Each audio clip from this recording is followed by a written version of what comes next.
Welcome back to analyst अड्डा। हमने जो हमारा प्रीवियस क्लास था उसमें हमने थ्री पिलर्स ऑफ ऊप्स हमने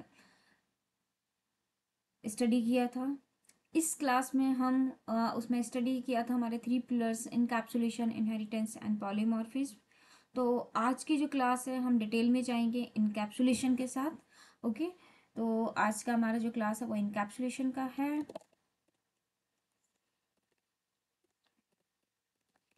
इनकैप्सुलेशन, ओके। हम इनकैप्सुलेशन का हमने ओवरव्यू, हम थ्री पिलर्स की क्लास जो थी हमारी प्रीवियस क्लास उसमें हमने उसको अंडरस्टूड किया था कि क्या होता है इनकैप्सुलेशन। ओके, अगर आपने पुरानी क्लास नहीं देखी है, जो पिछली क्लास थी थ्री पिलर्स ऑफ ऊप्स की, अगर नहीं देखी है तो आप उसको पहले स्टडी कीजिए, उसके बाद आप यहाँ आइएगा तो आपको अच्छी तरह अंडरस्टैंडिंग होगी कि इनकैप्सुलेशन क्या है। ओके, और थ्री पिलर्स क्या हैं, थ्री पिलर्स है या फोर पिलर्स है, आपको क्लियर हो जाएगा। तो आज के क्लास में हम स्टार्ट करते हैं इनकैप्सुलेशन। जैसे कि हमने लास्ट क्लास में बताया था कि इनकैप्सुलेशन क्या है, जो भी डेटा मेंबर हैं उसके करस्पॉन्डिंग मेथड और फंक्शन है उसको सिंगल यूनिट में हम डिफाइन कर रहे हैं। ओके, वो हम क्या कह रहे हैं, इनकैप्सुलेशन है। तो एक डेफिनेशन की लैंग्वेज में मैं बता देती हूँ कि नॉर्मल इनकैप्सुलेशन क्या कहलाएंगे, क्या प्रोसेस है इनकैप्सुलेशन का। ओके, तो the process of encapsulation, grouping or binding data member and corresponding method into a single unit, that is called grouping mechanism or that is called the encapsulation process. Okay, so encapsulation आपको understood हो गया होगा। मैं एक छोटा सा आपको example बताती हूँ कि आपको और अच्छे से क्लियर हो जाए कि इनकैप्सुलेशन है, हम यूज कहाँ कर रहे हैं इनकैप्सुलेशन को। तो हमारी जो भी क्लासेस क्रिएट होंगी जावा के अंदर, जो भी क्लास क्रिएट होंगी वो सारी क्लास के एग्जाम्पल क्या है, इनकैप्सुलेशन में है। मतलब हम जो सोचे कि इनकैप्सुलेशन हम कहीं यूज कर रहे हैं, नहीं, इन जो भी every Java class is an example of encapsulation. Okay, तो मैं एक एग्जाम्पल बताती हूँ। जैसे मेरे पास क्लास है एबीसी। ओके,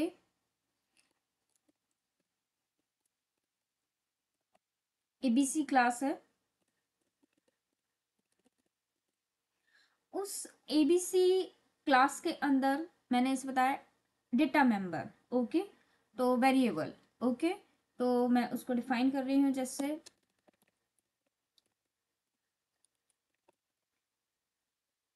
कुछ डिफाइन कर, जैसे नेम है। ओके, कुछ इंट वैल्यू ले लेती हूँ, एज। ओके, ये मैंने दो डिफाइन की कर रहे हैं कि नेम और एज, मैंने दो चीज डिफाइन की है। ये क्या हो गई, डेटा मेंबर हो गए। ओके, अब मैं साथ में उस डेटा मेंबर के साथ में उसके फंक्शन को भी डिफाइन कर रही हूँ, मेथड जिसे हम बोलेंगे। ओके, मान लो मैंने कोई रीड मेथड क्रिएट किया,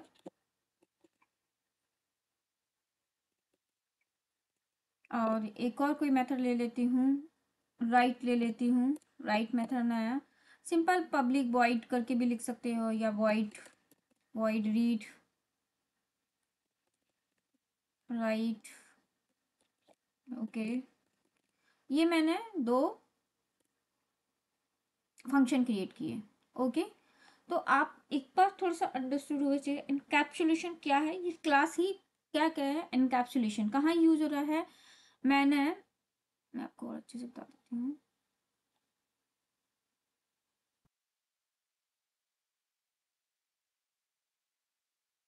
सॉरी, ये और ये दोनों। ओके, ये स्ट्रिंग नेम और एज क्या है, मेरा ये data member. Correct, understood. Variable, जो भी आपको बोलना है। ओके, और अलग अलग नहीं है, एक ही है। और ये क्या है, मेथड है। ओके, तो ये डेटा मेंबर है और वेरिएबल है और उसके करस्पॉन्डिंग मेथड, मैंने इसके करस्पॉन्डिंग मेथड ही क्रिएट किए ना कि नेम, अगर रीड और राइट जो भी मेथड मैंने क्रिएट किए हैं सेम क्लास के अंदर, तो वो क्या कह रहा है, इनकैप्सुलेशन कह रहा है। तो every class in Java is an example of encapsulation. Okay, understood. अब अगर कोई क्लास, ये क्लास है, ये क्लास डेटा हाइडिंग को और एब्स्ट्रैक्शन दोनों को फॉलो कर रही है। जैसे मैंने बताया था प्रीवियस क्लास में कि एब्स्ट्रैक्शन पिलर्स का, ऊप्स के पिलर्स का पार्ट नहीं है, वो हम यहाँ पे एनकैप्सुलेशन के अंदर यूज कर रहे हैं। कि डेटा हाइडिंग भी, ऐसे तो हम बोलेंगे कि डेटा हाइडिंग भी क्या है, पिलर्स का पार्ट है। 5 पिलर्स ऑफ ऊप्स हम यहाँ पे मेंशन करते हैं, नहीं, डेटा हाइडिंग और एब्स्ट्रैक्शन क्या है, हम यूज कर रहे हैं इनकैप्सुलेशन के अंदर ही, कि डेटा हाइडिंग और एब्स्ट्रैक्शन को हम यूज कर रहे हैं। जो भी क्लास जो भी फॉलो करेगी डेटा हाइडिंग और एब्स्ट्रैक्शन को, that class is set to be encapsulated component class. Okay, encapsulated class कहलाएगी। तो हम इसका भी एक एग्जांपल मैं बताती हूँ। जैसे मैंने बताया कि डेटा हाइडिंग अगर मैं यूज करूँगी, तो यहाँ मैंने नॉर्मल स्ट्रिंग नेम लिखा है। तो अगर मुझे इस क्लास को क्या बनाना है, डेटा हाइडिंग एब्स्ट्रैक्शन में डिफाइन करना है, तो मैं एक और, इसके अंदर नहीं, एक और अलग से एग्जांपल ले लेती हूँ। मान लो क्लास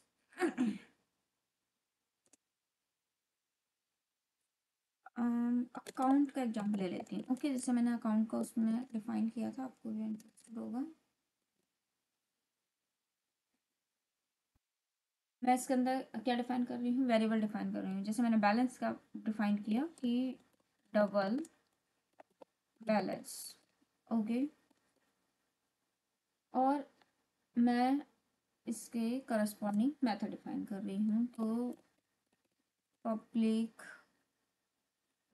डबल, क्या चाहिए हमको बैलेंस के लिए, गेट बैलेंस और set balance. Okay, get balance, ये एक मैंने मेथड क्रिएट किया। ओके, जो भी कंडीशंस होगी हम इसके कंडीशंस देंगे, कि जो भी जो कंडीशंस है हमारी एब्स्ट्रैक्शंस की। और एक और पब्लिक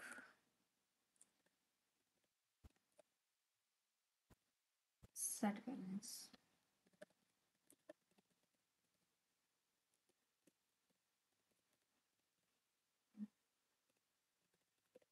मैंने इसका एक पूरा एग्जांपल मैंने एब्स्ट्रैक्शन में समझाया है। सेम ही ले रही हूँ मैं, इसको दोबारा से डिफाइन नहीं कर रही हूँ। यहाँ पे भी हम कंडीशंस, जो वैलिडेशंस है वो हम डिफाइन करेंगे। जैसे कि मैंने गेट बैलेंस है, तो गेट बैलेंस के अंदर मैंने कंडीशन दी, वैलिडेट की, कि इफ वैलिडेट होगा तो रिटर्न करेगा बैलेंस। इफ, ये आप एब्स्ट्रैक्शन की क्लास में एक बार देखिएगा, एब्स्ट्रैक्शन की क्लास में मैंने इसका पूरा एग्जाम्पल आपको समझाया है। मैं दोबारा से उसी एग्जाम्पल को नहीं ले रही हूँ, आपको ओवरव्यू दे रही हूँ। ओके, सेट बैलेंस के अंदर मैंने बता दिया कि बैलेंस जब वैलिडेशन हो जाएगा, वहाँ हम वैलिडेट करेंगे, यहाँ पे वैलिडेशन हो जाएगा, जैसे सेट करेंगे वैलिडेशंस क्या है, कि मान लो कि जो भी बैलेंस है, दिस डॉट बैलेंस,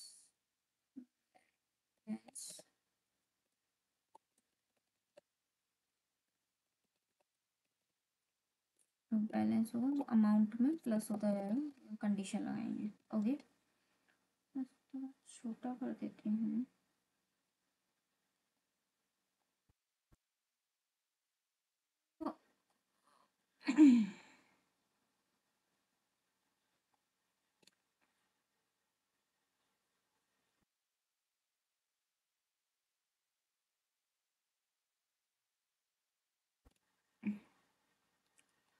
ओके, तो मैं यहाँ पे बताती हूँ कि ये जो बैलेंस है, यहाँ पे अगर मैं इसको प्राइवेट कर दूँ, इस डबल बैलेंस को मैं क्या कर दूँ, प्राइवेट कर दूँ।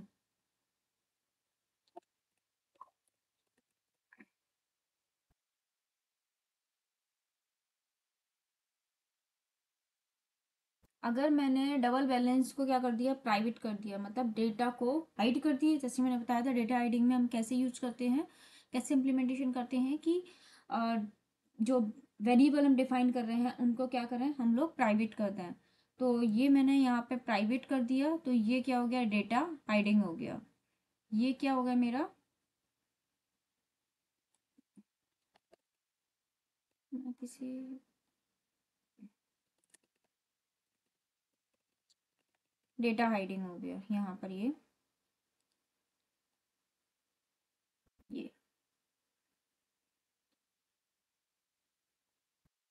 ये क्या हो रहा है, डेटा हाइडिंग हो रहा है। और ये जो है ये जो मेथड बने हुए हैं, ये जो मेथड बनाए हैं, क्योंकि हमने यहाँ पे वैलिडेट किया है गेट बैलेंस को, और फिर वैलिडेशंस किया है यहाँ पे सेट बैलेंस के टाइम पे हम वैलिडेशन कर रहे हैं, क्योंकि जो भी बैलेंस है प्लस होता है अमाउंट में। और रिटर्न करने के टाइम पे वैलिडेशन कर रहे हैं, हम चेक करेंगे कि बैलेंस उससे माइनस में तो नहीं है, ओके, तो जीरो तो नहीं है। तो यहाँ पे हम वैलिडेट करेंगे बैलेंस को, उसके बाद रिटर्न करेंगे बैलेंस। तो ये क्या हो गया, हमारा एब्स्ट्रैक्शन हो गया, क्योंकि हम यहाँ पे वैलिडेशंस यूज कर रहे हैं। तो ये हमारा क्या हो गया,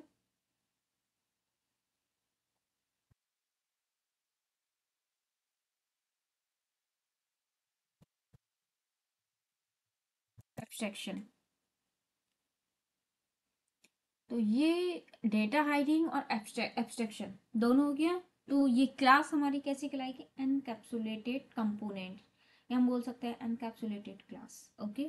क्योंकि हम दोनों यूज कर रहे हैं, डेटा हाइडिंग को एब्स्ट्रैक्शन दोनों हम यहाँ पे अचीव कर रहे हैं इस चीज़ के अंदर। अब एक और मैं आपको बताती हूँ कि एक और आप टर्म्स आपने सुना होगा, tightly encapsulated class, okay. Tightly encapsulated class क्या होगी, अगर ये इसमें मैंने मेंबर बनाए, ये डबल बैलेंस था, ओके, इसमें एक ही है और एक प्राइवेट है, ओके। तो ये तो हमारा टाइटली एनकैप्सुलेटेड क्लास कहलाएगा। अगर मान लो एक प्राइवेट है, एक प्राइवेट नहीं है, नॉर्मल है, जैसे यहाँ पे एबीसी था, स्ट्रिंग नेम, इंट नेम, और इसके अंदर में एक प्राइवेट दे देती तो वो एनकैप्सुलेटेड, टाइटली एनकैप्सुलेटेड नहीं कहलाता। इट मीन्स अगर मैं कह सकती हूँ कि every variable in the java class is private, such type of class is tightly encapsulated class। जो भी उसके अंदर वेरिएबल होंगे क्लास के अंदर प्रेजेंट होंगे, तो उस क्लास को अगर उसमें चार वेरिएबल हैं, तो चारों वेरिएबल प्राइवेट होना चाहिए, तो वो कहलाएगी class tightly encapsulated class, okay. दो प्राइवेट और एक विदाउट प्राइवेट होगा तो उसको हम टाइटली एनकैप्सुलेटेड क्लास नहीं कहेंगे, ओके। इसके कुछ मैं एक छोटे छोटे एग्जांपल्स आपको बताती हूँ। मान लो कि वापस से आती हूँ मैं। जैसे कि मेरे पास ये क्लास है, ओके। ये क्या है, मैं एक अलग एग्जांपल ले लेती हूँ। मैंने मान लो कि एक क्लास ले लिया, ओके। इस क्लास के अंदर प्राइवेट मेंबर हैं, private private int x, okay, करती हूँ वन, ओके। ये प्राइवेट है, ओके। और एक मैं लेती हूँ इंट एक्स इक्वल टू। तो क्या ये एक क्लास मेरी टाइटली एनकैप्सुलेटेड कहलाएगी या केवल एनकैप्सुलेटेड क्लास कहलाएगी, एनकैप्सुलेटेड क्लास कहलाएगी केवल, क्योंकि जो प्राइवेट एक मेंबर प्राइवेट है, एक मेंबर विदाउट प्राइवेट है। बट अगर मैं इसको भी जो इंट क्लास, इसको भी प्राइवेट डिफाइन कर देती हूँ, इसको भी प्राइवेट कर देती हूँ, तो ये क्या कहलाएगी, class A is a tightly encapsulated class, okay. पर अगर मान लो इस क्लास को किसी ने एक्सटेंड किया, क्लास ए को एक्सटेंड किया क्लास बी ने,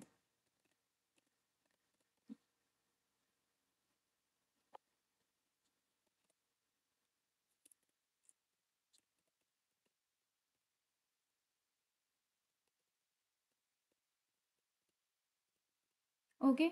और इसके अंदर मैं अगर डिफाइन कर रही हूँ,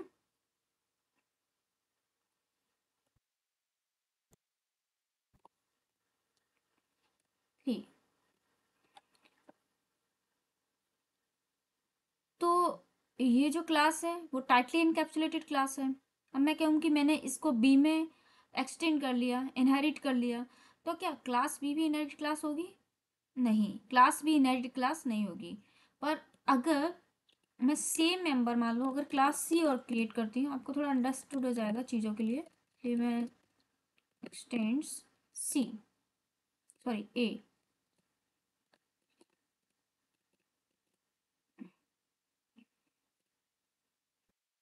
और यहाँ पे मैंने प्राइवेट इंट ओ,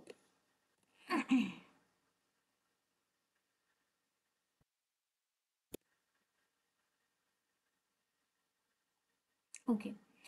अब आप समझोगे, मैं इसमें बताती हूँ कि ये जो क्लास ए थी वो कैसी थी, ये जो क्लास ए थी वो कैसी थी, प्राइवेट थी, राइट। टाइटली एनकैप्सुलेटेड, प्राइवेट है दोनों मेंबर, इसलिए हम इसको क्या बोलेंगे, tightly encapsulated, okay class. Tightly encapsulated class बोलेंगे इसको, ए क्लास को। बट बी क्लास ने एक्सटेंड किया है ए को ही, तो क्या ये क्लास टाइटली इनकैप्सुलेटेड होगी? आप कहोगे कि इसको एक्सटेंड तो किया है, ए क्लास टाइटली इनकैप्सुलेटेड क्लास थी तो ये भी टाइटली इनकैप्सुलेटेड क्लास होगी। नहीं, ये क्लास टाइटली इनकैप्सुलेटेड क्लास नहीं होगी। क्यों नहीं होगी? क्योंकि जो इसके अंदर जो वेरिएबल डिफाइन किया है वो प्राइवेट नहीं है।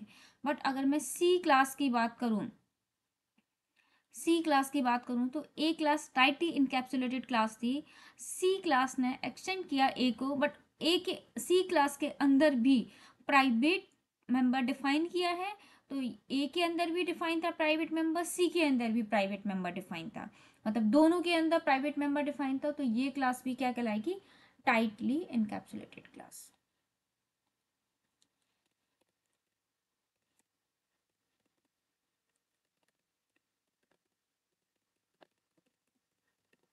ओके, अभी आपको अंडरस्टूड हो गया होगा कि अगर एक क्लास है और दूसरी क्लास अगर एक्सटेंड करने के बाद अगर हम प्राइवेट मेंबर डिफाइन नहीं करते तो वो क्लास क्या कहलाएगी, टाइटली इनकैप्सुलेटेड क्लास नहीं होगी, केवल यही क्लास कहलाएगी। बट ए को सी ने एक्सटेंड किया है और सी के अंदर भी हमने प्राइवेट मेंबर डिफाइन किए हैं, तो वो भी सी क्लास भी टाइटली इनकैप्सुलेटेड क्लास कहलाएगी। ओके, बिकॉज जो मेंबर हैं, मान लो अब ये बी है, बी को एक्सटेंड करता है कोई, अगर अगर एक क्लास, अगर कोई क्लास है उसको एक्सटेंड किया और उस क्लास के अंदर प्राइवेट मेंबर नहीं हो और मैं उसको ओवरराइड करके प्राइवेट मेंबर अब उसको डिफाइन कर रही हूँ, तो वो क्लास प्राइवेट इनकैप्सुलेटेड क्लास होगी? नहीं होगी। एक और सिनेरियो ले रही हूँ, वो थोड़ा सा अंडरस्टूड होगा, छोटा सा ही एग्जांपल है। जैसे मैंने क्लास ए लिया,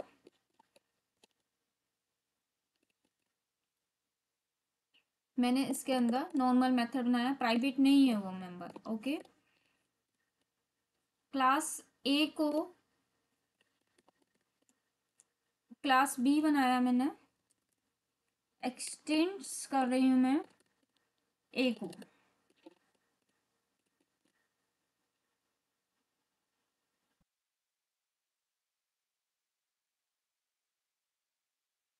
और यहाँ पर प्राइवेट मेंबर डिफाइन कर रही हूँ।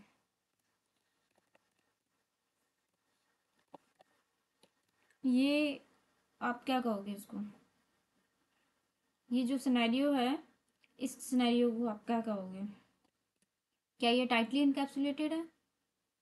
नहीं। अब आप कहोगे मैंने यहाँ पे तो प्राइवेट मेंबर डिफाइन किया है, तो मेरी क्लास भी तो प्राइवेट होना, टाइटली इनकैप्सुलेटेड होना चाहिए। नहीं, क्योंकि हम एक्सटेंड कर रहे हैं ना ए को, तो ए की जो भी फीचर्स हैं वो हम बी में ले रहे हैं, हम उसको ओवरराइड कर रहे हैं, तो हम इसको टाइटली एनकैप्सुलेटेड नहीं क्लास नहीं कहेंगे। बी को भी टाइटली एनकैप्सुलेटेड क्लास, आप कहोगे सारे मेंबर तो मैं प्राइवेट डिफाइन कर रहा हूँ बी के अंदर, तो टाइटली एनकैप्सुलेटेड क्लास है? नहीं, जहाँ पे हम एक्सटेंड कर रहे हैं एक क्लास को, उस क्लास के अंदर भी टाइटली एनकैप्सुलेटेड क्लास होना चाहिए, तभी हम उसको बी को भी हम क्या कहेंगे, टाइटली एनकैप्सुलेटेड। यदि पेरेंट क्लास के अंदर जो भी पेरेंट क्लास है हमारी उसके अंदर अगर वो टाइटली इनकैप्सुलेटेड क्लास नहीं है तो वो जो उसको इनहेरिट करेगा, जो भी चाइल्ड क्लास होगा, वो भी टाइटली इनकैप्सुलेटेड नहीं होगा। ओके, अंडरस्टूड हो गया। तो ये जो पूरी क्लास है वो क्या होगी, टाइटली इनकैप्सुलेटेड क्लास नहीं होगी। इवन उसके अंदर प्राइवेट डेटा मेंबर हम डिफाइन कर रहे हैं फिर भी ना ही ये टाइटली इनकैप्सुलेटेड होगी और ना ही ये वाली क्लास टाइटली इनकैप्सुलेटेड नहीं होगी। ओके, ये आपको सिनेरियो क्लियर हो गया होगा।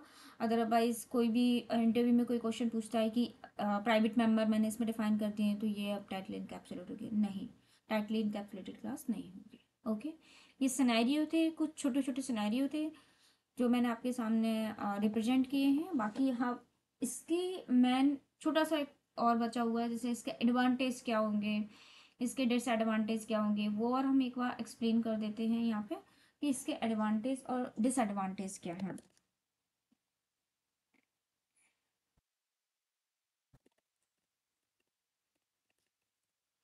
तो इसके जो मेन एडवांटेज है, जैसे मैंने बताया कि ये फॉलो कर रहा है एब्स्ट्रैक्शन को, डेटा हाइडिंग को। सबसे पहला तो आपके दिमाग में होगा ये फॉलो कर रहा है उसको, तो उसके फीचर्स को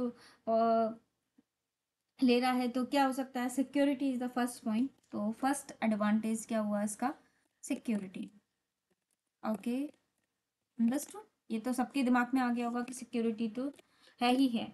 बाकी इनकैप्सुलेशन है तो विदाउट इफेक्ट एंड यूजर हम इसको चेंज कर सकते हैं। ओके, मेंटेनेबिलिटी अच्छा रहेगा, मेंटेन इजीली कर सकते हैं।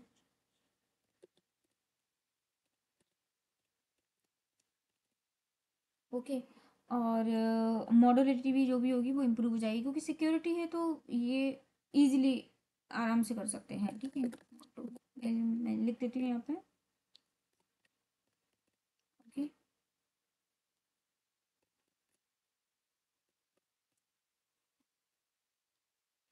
ये जो एडवांटेज है, बाकी डिसएडवांटेज क्या हो सकते हैं, जैसे डिसएडवांटेज भी मैं आपको बता देती हूँ।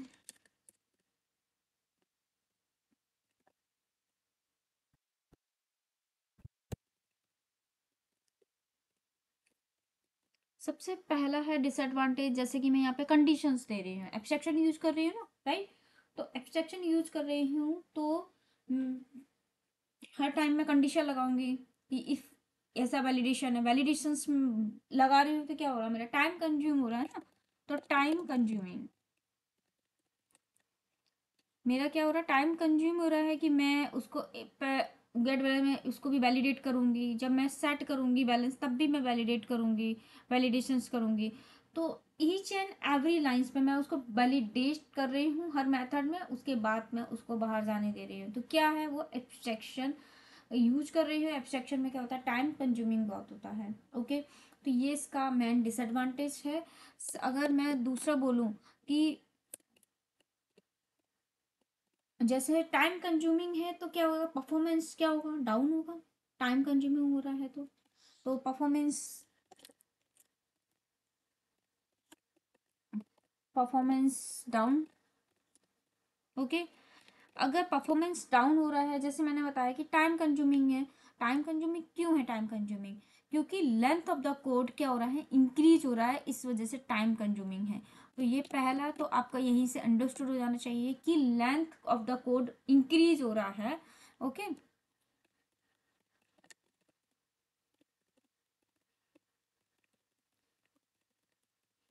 सबसे पहला कोड जो है हम जो क्रिएट कर रहे हैं वो कंडीशंस लगाने के वजह से क्या हो रहा है, इंक्रीज हो रहा है। इंक्रीज हो रहा है तो टाइम कंज्यूमिंग भी हो रहा है, क्योंकि हम ज़्यादा बार वैलिडेशंस यूज करेंगे, हमारा टाइम कंज्यूम ज़्यादा होगा। अब टाइम कंज्यूम ज़्यादा होगा तो क्या होगा, परफॉर्मेंस भी डाउन होगी। तो ये जो सब कुछ हो रहा है क्योंकि एवरी टाइम जो भी यूज़र आएगा उसको हम वैलिडेट करेंगे। Okay, every time user validations की वजह से हम यहाँ पे क्या हो रहा है, ये तीन डिसएडवांटेज हैं मेन इसके। बाकी इसके अलावा जो भी जिसको पता हो वो कमेंट बॉक्स में मेंशन कर सकता है, जिससे बाकी जो भी अदर्स स्टूडेंट्स हैं उनको पता पड़े कि क्या क्या और हो सकते हैं इसके अलावा। अ, मैंने जो भी सिनेरियो थे, जो भी एडवांटेज डिसएडवांटेज थे वो आपको एक्सप्लेन कर दिया है। बाकी आई होप आपको समझ आया होगा। आज के लिए इतना ही। आगे नेक्स्ट क्लास में हम इनहेरिटेंस को आप डिपेंड टाइप करेंगे। Okay, thank you.